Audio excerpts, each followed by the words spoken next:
with investment in our roads also. That completes questions. Shh. Before we come to Prime Minister's questions, I would like to inform members that a book of condolences for Baroness Boothroyd has been placed outside the library. I would like to point out that our live subtitles and British Sign Language interpretation of proceedings are available to watch on parliamentlive.tv. We start with questions, Prime Minister. Justin Mathers. Yeah. Question number 1, please, Mr. Speaker. Mr. Speaker, may I wish everyone, but in particular my honourable friend from Montgomeryshire, a very happy St David's Day. Mr. Speaker, this morning I had meetings with ministerial colleagues and others. In addition to my duties in this House, I shall have further such meetings later today. Thank you, Mr. Speaker. The Prime Minister understands the importance of NHS staff because he was out there every Thursday night clapping for them during the pandemic. He must therefore also surely know that he hasn't got a hope of dealing with the NHS crisis if he doesn't invest in its workforce. We have a plan to double medical school places and end the scandal of straight-A students being denied the chance to become a doctor. Patients support our plan. The NHS supports our plan. Even his Chancellor supports our plan. Why doesn't he? Mr. Speaker, the honourable gentleman needs to keep up. We are doing a workforce plan for the NHS. There are tens of thousands more doctors, more nurses in the NHS, record number of GPs, record investment in the NHS. That's what you get with a Conservative government delivering. Mr. Speaker, will the Prime Minister join me in congratulating the staff of Nottingham University Hospitals Trust, who, faced with a challenging winter with 300 COVID and flu patients, as well as thousands of appointments affected by industrial action, who have succeeded in reducing the backlog of those waiting more than 18 months for surgery by a quarter in just a month? And will he further reaffirm the Government's commitment to the redevelopment of the Queen's Medical Centre and City Hospitals, the second biggest hospital investment programme in the country? Prime Minister. Well, I join my honourable friend in thanking everyone at Nottingham University Hospitals Trust for their fantastic work, and I can confirm that we are committed to a new hospital scheme at Queen's Medical Centre and City Hospital as part of our new hospital programme. I know that progress is being made, and I look forward to seeing the project come to completion. We now come to the Leader of the Opposition, Keir Starmer.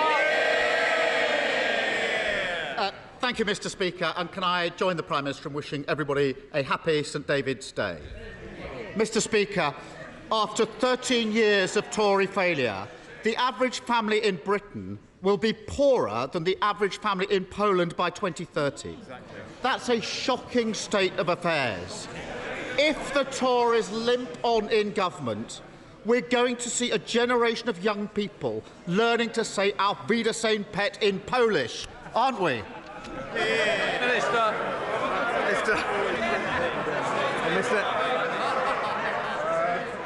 Mr. Speaker, it's clear to everyone that the biggest impact on households' living standards is the energy prices that we're suffering at the moment as a result of an illegal war in Ukraine. And I just remind the honourable gentleman what we are doing to ease people through that. Because of our energy price guarantee, right now the government is paying over half of a typical household energy bill, saving households right now £1,000. It is one of the most generous support schemes globally. Now, he knows future decisions to support cost of living are for the budget, but if he's concerned about the cost of living, what he should do is stop making inflationary, unfunded spending commitments and back our plan to halve inflation.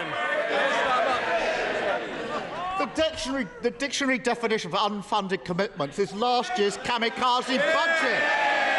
Mr. Speaker, the only country in the G7 still poorer than it was before the pandemic, and he stands there pretending it's all fine.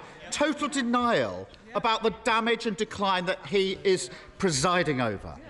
Delivering growth and tackling the cost of living crisis will mean standing up to vested interests. Energy bills are going to go up by £900 in April. He knows he's going to have to act, but who's going to pay? Hard-working families through higher taxes and more borrowing, or the oil and gas giants celebrating record profits? Well, Mr. Speaker, I know the honourable gentleman. He made a rare trip out of North London to visit Davos. to visit Davos recently. Perhaps while he was there, he missed the survey of 4,000 global CEOs from 100 different countries that ranked the United Kingdom as their #1 European investment destination. Now, if he's serious about getting the economy growing, then he should stand up to the vested interests in the unions and back our minimum service levels. Mr. Speaker, here's the thing. All the CEOs of business saying there's only one party with a plan for growth, and it's this party here. And there's only one party that broke the economy, and they're sitting there. Now, on energy bills, it's not as complicated as he pretends. Oil and gas companies are making vast, unexpected profits, whilst working people face misery of higher bills. He can boast all he likes, but companies like Shell didn't pay a penny in windfall tax last year, and they're still not paying their fair share now. Why doesn't he admit his mistake, get rid of the loopholes in his botched windfall tax, and finally choose family finances over oil profits? Mr. Speaker, there's a theme here. He seems to forget, as Chancellor, I introduced a new tax on energy companies. Energy companies will pay a 75% tax rate on extraordinary profits, comparable, indeed higher than other North Sea nations. Now, that's what his shadow levelling up secretary called for recently. But I've got good news for them. We did it a year ago. They've got to keep up.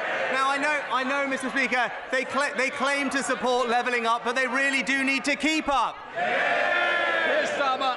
He introduced a tax on Shell and they haven't paid a penny. Fantastic work. If he was serious about investing in the future of the country, he'd start with housing. A few months ago, his backbenchers forced him to scrap house-building targets. At the time, he stood there and said it would mean they would build more homes. Well, would you believe it? A few months later, the Home Builders Federation say house building is going to fall to its lowest level in 75 years. Now, he can change course on this. He can bring back targets and planning reforms, or he can duck that fight and let a generation down. Which is it? Prime Minister. Actually, Mr. Speaker, we've had recordly high numbers of house building and indeed the highest number of first-time buyers in around 20 years under this government. But he talks about investing for the long term of our country, and that's important when it comes to energy security, Mr. Speaker. But Labour's policy is to oppose any new oil and gas licences in the North Sea. It is an absurd policy that would see us paying billions to countries abroad for our energy while shipping it here with twice the carbon emissions. It's typical political posturing. It's bad for the economy. It's bad for our security, just like the Labour Party. What?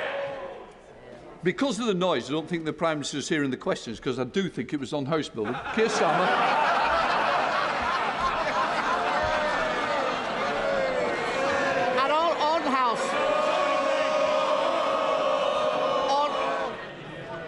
On house building, Mr. Speaker, that's the lowest level for 75 years. A whole generation of people desperate to get on the housing ladder, 13 years in power, and all he's got to say to them is, it's somebody else's fault, let me deflect. No wonder they're furious with his government. And it's not just bills or housing. Families are paying over £1,000 a month just to send their child to nursery. If he scrapped his non-dom status, he could start to fund better childcare, put money back in people's pockets and get parents back to work. Seems a pretty simple choice to me. So what's he going to choose? Wealthy tax avoiders or hard-working parents? Well, Mr. Speaker, if we want to see what happens with house building under a Labour government, just look what's going on in London, Mr. Speaker. And when it comes to tax, the facts don't suit his argument. Let's just go over them. The wealthiest pay more tax, the poorest pay less tax than under any year of the last Labour government, Mr. Speaker. Now, about his plans, he's already spent the money he claims he'd raised from that policy on 5 different things, Mr. Speaker. It's the same old Labour Party, always running out of other people's money. Mr. Speaker, he's never happier than he's pretending everything's fine or blaming someone else. And didn't we just see it there? He is choosing tax avoiders over hard-working parents. Mr. Speaker, I don't want to finish this session without asking about the COVID disclosures in today's Daily Telegraph. Now, we don't know the truth of what happened yet. There are too many messages and too many unknowns. Oh, but families across the country will look at this, and the sight of politicians writing books, portraying themselves as heroes or selectively leaking messages will be insulting and ghoulish spectacle for them. At the heart of this is every family who made enormous sacrifices for the good of the country, or who tragically lost loved ones. The country deserves better. The COVID inquiry has already cost the taxpayer £85 million and hasn't heard from a single government minister yet. So can the Prime Minister assure the House no more delays, that the inquiry will have whatever support it needs to report by the end of this year? Minister. Well, Mr. Speaker, the last couple of years were an incredibly difficult time for everyone involved in the health service, and I pay tribute to all their hard work, and I know the House will join me in that regard. And now, rather than comment on piecemeal bits of information, I'm sure the honourable gentleman will agree with me the right way for these things to be looked at is the COVID inquiry. That's why we've established the COVID inquiry. And he will know, as he has mentioned it one or two times before, that he was a lawyer in a previous life, that there is a proper process to these things. It is an independent inquiry. It has the resources it needs. It has the powers it needs. And what we should all do in this House is let them get on and do their job. I warmly welcome the Prime Minister's work to resolve the Rubik's Cube of the Northern Ireland Protocol. This opens the prospect for resuming more positive relations with our nearest neighbours. Last week, Imperial College generously hosted an event to celebrate 25 years of the Environmental Audit Committee's scrutiny work. Academics from Imperial and the other world-class universities that support our work have been clamouring to re-engage with their research partners through Horizon and other programmes. Can my right honourable friend assure the House that he has commenced negotiations to resume an association for the UK with Horizon Europe? Minister. Well, I thank my right honourable friend for his support for the Windsor Framework. He's right about the benefits that it can bring, and also join him in paying tribute to our incredible research community who do a fantastic job. I can assure my right honourable friend that we will continue to work with the EU in a range of areas, not just research collaboration, but also strengthening our sanctions against Russia, energy security, and crucially, illegal migration. I look forward to those discussions and hope we can conclude them productively on a range of different areas. We now come to SNP leader Stephen Flynn.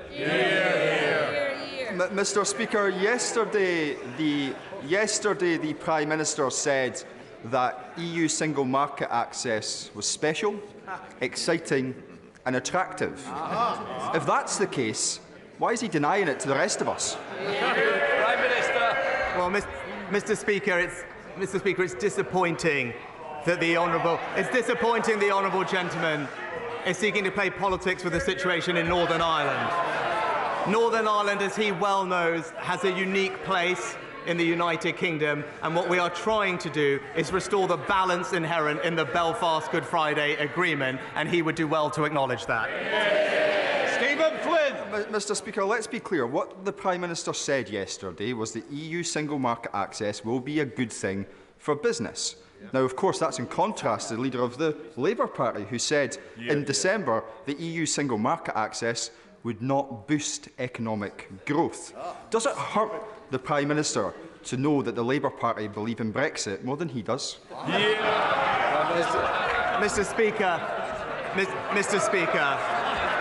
with regard to Northern Ireland, the important thing to note is to avoid a land border on the island of Ireland between North and South. That is what is crucial to achieve in getting the right framework for the arrangements in Northern Ireland, and the businesses there that trade across that border on a daily basis with complex supply chains need and value that access. That is something that the Windsor Framework has sought to achieve, and I believe delivers it. It's not about the macro issue of membership of the European Union. It's about getting the right mechanisms in place to support businesses and communities in Northern Ireland. And I would say to the honourable gentleman, he knows better than that. He knows that this is about Northern Ireland, and I hope that he can support what we've agreed. Virginia Crosby. Thank you, Mr. Speaker. I'm sure the Prime Minister, like me, was excited to see the first new nuclear reactor for a UK power station in more than 3 decades arrive at Hinkley-C this week. Will the Prime Minister make it his personal mission to deliver vital new nuclear power at Wilver in my constituency of Unismorn, one of the best nuclear sites in the UK? Well, when it comes to our energy policy, the important thing is to focus on our long-term energy security. That means more renewables, more offshore wind, hydrogen, CCS, and indeed more nuclear. Wilfer remains one of the best nuclear sites in the UK, and the strong support from the local community and indeed my honourable friend makes an attractive site for the UK's nuclear revival. And I know great nuclear, British nuclear, when that body is up and running, will be taking a very close look at it. Well, I have to say, Mr. Speaker, it's great to hear the conversion that the Prime Minister has had on the benefits of the single market. Given Northern Ireland's access to the dual market, both markets, and the benefits that brings, will his government commit to investing in infrastructure and higher education provision to maximise that benefit? Prime Minister. Well, thank you, Mr. Speaker. I thank my honourable friend for his engagement and support in developing the Windsor Framework. I think it delivers on what he wanted, which is to ensure that we do protect Northern Ireland's businesses and the supply chains that they have. And I can give him that commitment. He and I both want to see more investment in Northern Ireland, not just from the government, but also from the private sector. This agreement will unlock that investment. But critically, a step on that journey is to have a reformed executive, something that I know everyone in this House would like to see. Sir Oliver Hill. Does my right honourable friend agree that in these difficult times the free world must stand together? And with that in mind, would he also agree that strengthening our friendships and support with other countries in Europe is important? Will he welcome the delegation here today from Lithuania? And does he agree with me that the decision to hold the head of states of NATO meeting in Lithuania, in Vilnius in July, shows what a strong ally they are, and also how important we think it is to strengthen the eastern flank? Prime Minister. No, I agree with my right honourable friend. I'm delighted that Lithuania and the city of Vilnius will host the NATO Leaders Summit in July, and the UK does have a strong and growing relationship with Lithuania. It was just yesterday that their defence minister was here supporting our efforts together with them to train Ukrainian soldiers. And at the summit, we will work together to ensure we can deter and defend against Russian aggression by making sure that we implement the next phase of the most radical military transformation since the 1960s. Sarah Chuck. To date, 79 people have been killed on smart motorways. Last January, the government said it would pause their rollout. The Prime Minister said smart motorways are unpopular because they are unsafe. We need to listen to drivers and stop with the pursuit of policies that go against common sense. Since then, 3 new schemes have gone live, with 3 more expected shortly. Prime Minister, especially during a cost of living crisis, how do you justify pushing ahead with these death trap roads? Prime Minister.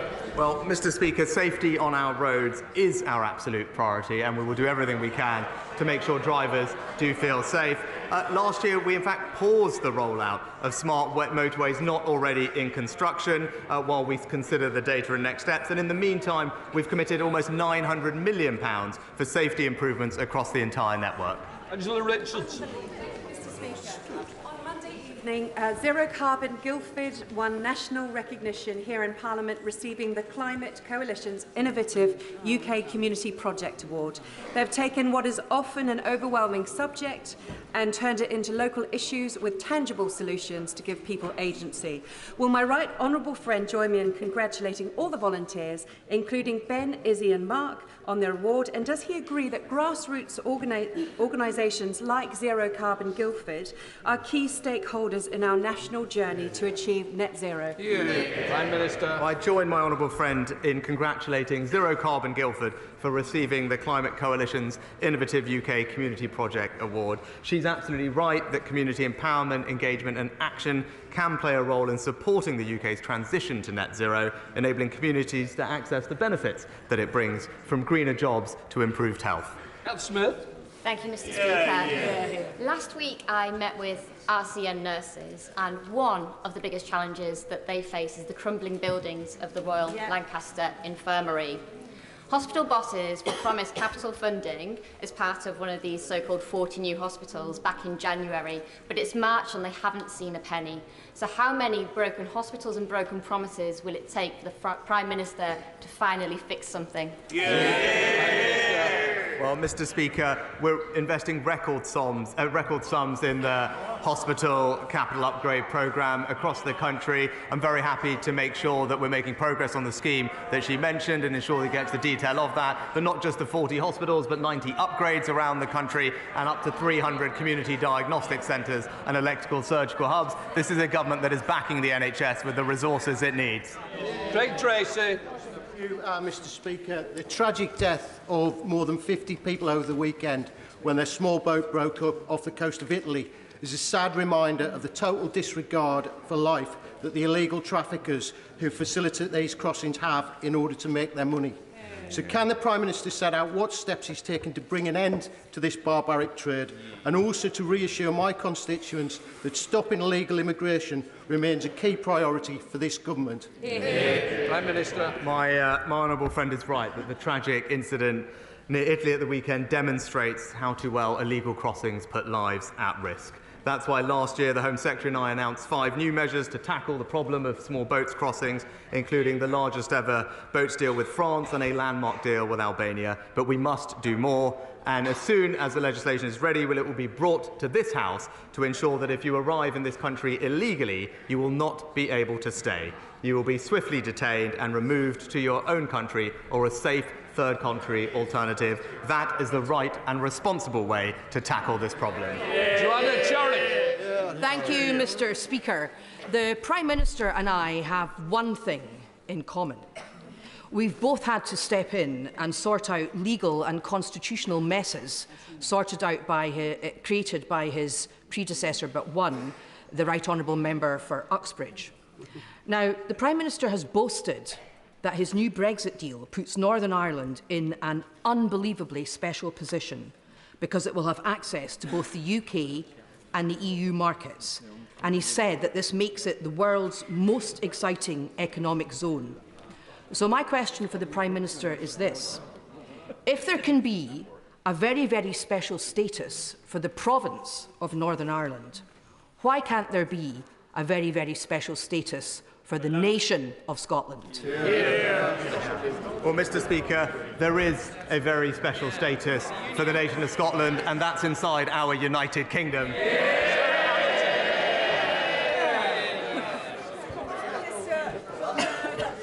Cadwallader University Health Board was yet again put in special measures. The chairman and the whole board resigned en masse as they no longer have faith in the Welsh Labour government.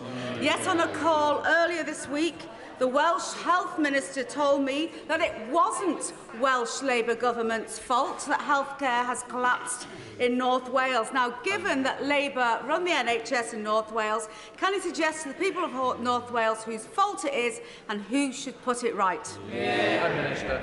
Well, Mr. Speaker, I share my honourable friend's concern, and the House will know that health is a devolved matter for the Labour-run government in Wales, where 1 in 5 people, Mr. Speaker, in the entire country of Wales are now on a waiting list. So the government there should focus on the people's priorities and start cutting waiting lists, as we are doing here in England. Mr. Jardine. Thank you, Mr. Speaker. A recent survey I did in Edinburgh West showed that a heartbreaking 80% of those who responded said the high cost of energy meant they would have to ration it. Now, I do not represent a deprived area of the country. And almost a quarter of Scottish homes now live in fuel poverty, not helped, of course, by the total absence of an insulation programme by the Scottish Government. So will the Prime Minister now accept that to allow the price cap to rise will only make things worse for millions of families? And given the significant reduction in the costs of wholesale energy, will he accept that it's now time to listen to the Liberal Democrats and cut bills to April of last year's levels?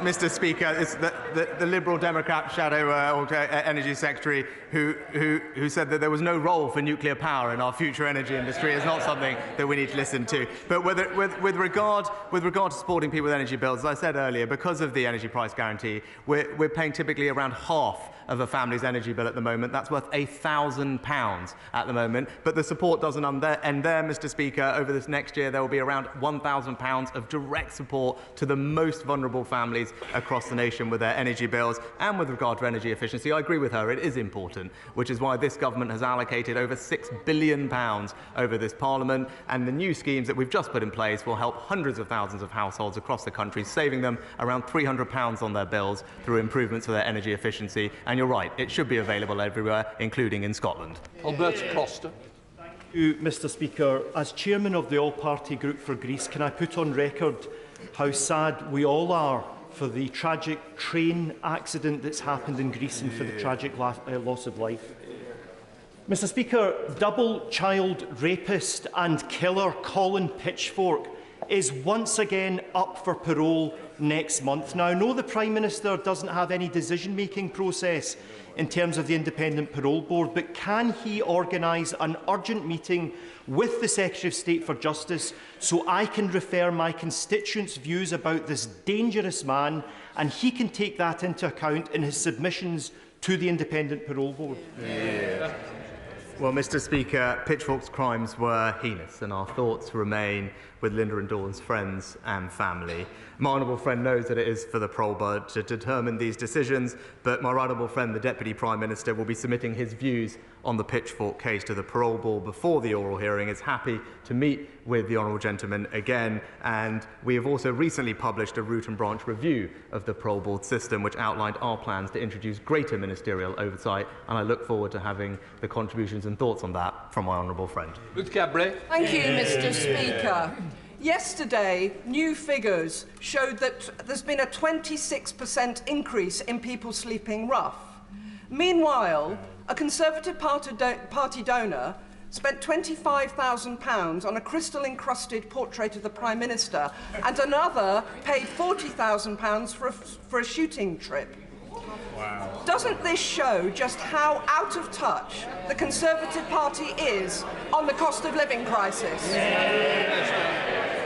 Well, Mr. Speaker, rough sleeping levels are actually 35% lower in this past year compared to the peak. That's partly as a result of the £2 billion of extra investment that we've made over these 3 years to tackle rough sleeping, and we continue to have one of the lowest rates of rough sleeping in the world globally when last measured. But we'll continue to do more, Mr. Sleeper. We don't want anyone to have to sleep rough, and because of the innovations that we have made, we're taking more and more people off the streets, and the government will keep delivering more. James Sunderland. Mr. Speaker, last month the Pines Primary School in Bracknell achieved a good rating in its Ofsted inspection. Yeah. That in itself is laudable. What's significant is that the Pines is now the 40th of 40 eligible schools in Bracknell to be graded good or outstanding. Mr. Speaker, this clean sweep is an outstanding achievement, and I'm very proud of everyone locally. So would the Prime Minister please join with me in congratulating our fantastic teachers, staff, governors and pupils, and also Councillor Gareth Barnard and the entire education team at Conservative-run Bracknell Forest Council. Well, Mr. Speaker, education is the closest thing we have to a silver bullet for transforming people's lives, so I'm delighted to join with my honourable friend in praising everyone involved, from the councillor to the teachers to the staff to the governors, for delivering such fantastic results. They are in the business of providing tremendous opportunity for the children under their care, and we all owe them an enormous debt of gratitude. Chris Elmore. Thank you, Mr. Speaker. Citizens Advice estimate that the number of households unable to afford their energy bills will double from 1 in 10 to 1 in 5 from April. Labour, Mr. Speaker, has a plan to help struggling families right across the country now.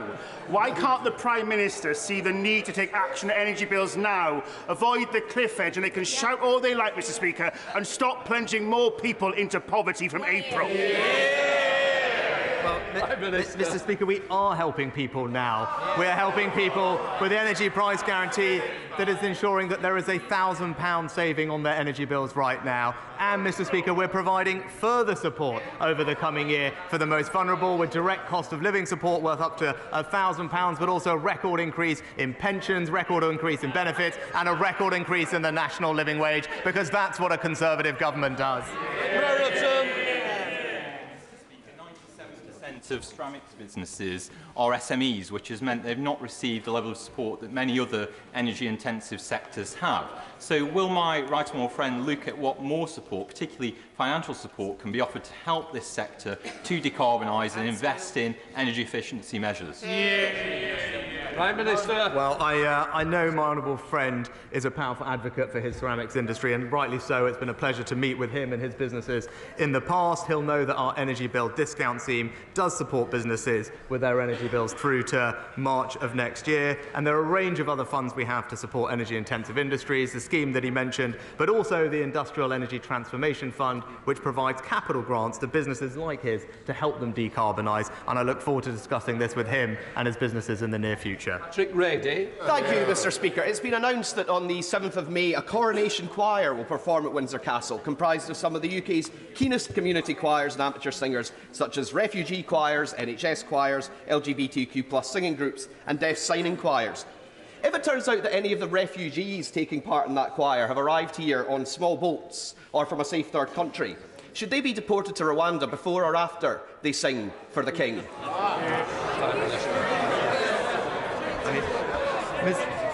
Mr. Speaker, Mr. Speaker, it's amazing. It is amazing when previously we have had a question about the awful tragedy of illegal migration that happened just recently, that the honourable gentleman can't accept that it is, in fact, there is absolutely nothing compassionate about tolerating illegal migration when people are dying. That's why this government will bring forward legislation to improve the system here, and is absolutely right that if people come here illegally, they should be sent to a safe alternative, because that is the only way we will break the cycle of these criminal gangs and stop people dying needlessly. Next lecture. Thank you, Mr. Speaker. A school in my constituency was complaining that they cannot afford to turn the heating on. Yet this school and others are spending money on PSHE materials by organisations such as Stonewall and Jigsaw that are educating our boys and girls that they may not have been born in the right body or have an intergender identity. Would the PM meet with me to see how we can stop this unscientific, ideological education being taught in our schools and get our children learning what they should be learning in a warm, safe place? Oh, Mr. Speaker, we have boosted school funding by around £2 billion in each of the next 2 years, which will help schools manage their energy costs. But we do expect schools to take responsible and sensible decisions on their RHSE materials and making sure that those materials are age appropriate, suitable, politically impartial and value for money. I look forward to discussing this with him in the future, and I will ensure that he gets a meeting with the relevant minister. Final question, Rosie Duffield.